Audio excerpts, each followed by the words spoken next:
ಪಂಚಾಯತ್ಗಳು ಹೆಚ್ಚು ಕಡಿಮೆ ರೋಡ್ಗಳಾಗಿದ್ದಾವೆ ಇವತ್ತು. ಅಲ್ಲಿ ತನಕ ನಮ್ಮ ವ್ಯಾಪಾರ ಸ್ಥಳದಿಂದ ಹೋಗುವಂಥ ವ್ಯವಸ್ಥೆಗಳಿದ್ದಾವೆ.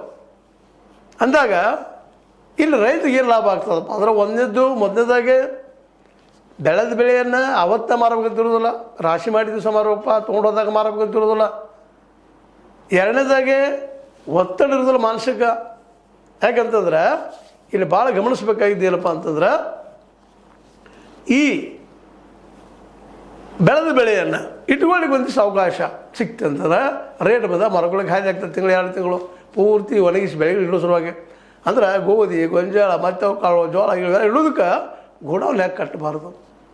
ಅದು ಬಿ ಡಿ ಸಿ ಬ್ಯಾಂಕಿಂದ ಲೋನ್ ಕೊಟ್ಟ. ಯಾಕಂದ್ರೆ ಅಲ್ಲಿ ತಂದು ಯಾರು ಕಾಳು ಇಡ್ತಾರೆ ಅವರಿಂದ ಒಂದು ಬಾಡಿಗೆ ಮಿನಿಮಮ್ ಬಾಡಿಗೆ ವಸೂಲಿ ಮಾಡಿರಿ. ನಿರಂತರವಾಗಿ ಇನ್ಕಮ್ ಬರ್ಲಿಕ್ಕೆ ಶುರು ಆಗ್ತದೆ. ಪಂಚಾಯತ್ ತನಕ ಮತ್ತು ಅಲ್ಲಿರುವಂಥದ್ದು ಆಗ್ತದೆ, ವ್ಯಾಪಾರ ಶುರು ಆಗ್ತದೆ. ಮಾರ್ಕೆಟ್ ಯಾರೋ ಮಾಡೋಕ್ಕಿಂತಲೂ ಸ್ವತಃ ನೀವು ಬಿ ಡಿ ಸಿ ಬ್ಯಾಂಕ್ದವರು ಬೆಳಗಾವಿ ಜಿಲ್ಲೆ ತುಂಬ ಇದನ್ನೆಲ್ಲ ಮಾಡಿಸಿದ್ರಪ್ಪ ಅಂದರೆ ದೊಡ್ಡ ಆದರ್ಶ ಆಗ್ತದೆ.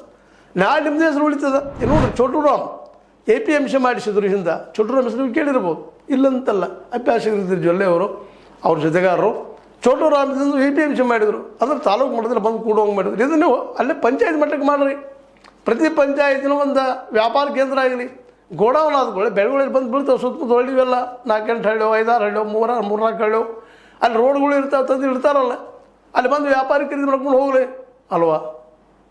ಈ ಮಾರ್ಗದಲ್ಲೇ ನಮ್ಮ ಜೊಲ್ಲೆ ಅವರು ಯೋಚನೆ ಮಾಡಿದರೆ ಅವ್ರಿಗೆ ಮಾರ್ಕೆಟು ಮತ್ತು ನೀರು ಒದಗಿಸ್ಕೊಟ್ರೆ ಬೆಳಗಾವಿ ಜಿಲ್ಲೆಯಲ್ಲೇ ರೈತರಿಗೆ ದೊಡ್ಡ ಅಭಿವೃದ್ಧಿ ಆಗ್ತದೆ. ಇದು ನಿಮಗೆ ಬಾಡಿಗೆ ಬರ್ತದೆ, ಕಟ್ಸೋದಷ್ಟೇ ಇನ್ವೆಸ್ಟ್ಮೆಂಟ್ ಮಾಡಿದ್ರೆ ಮುಗಿದೋ ಬಿಡ್ತು.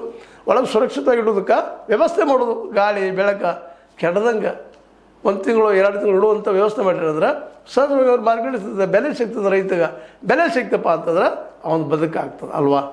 ಈ ದಿಶೆಯಲ್ಲಿ ಚಿಂತನೆ ಮಾಡಲಿಕ್ಕೆ ಸಾಧ್ಯನಾ ಜೊಲ್ಲೆ ಅವರು, ಅಣ್ಣಾ ಸಾಹೇಬ್ ಜೊಲ್ಲೆ ಅವರು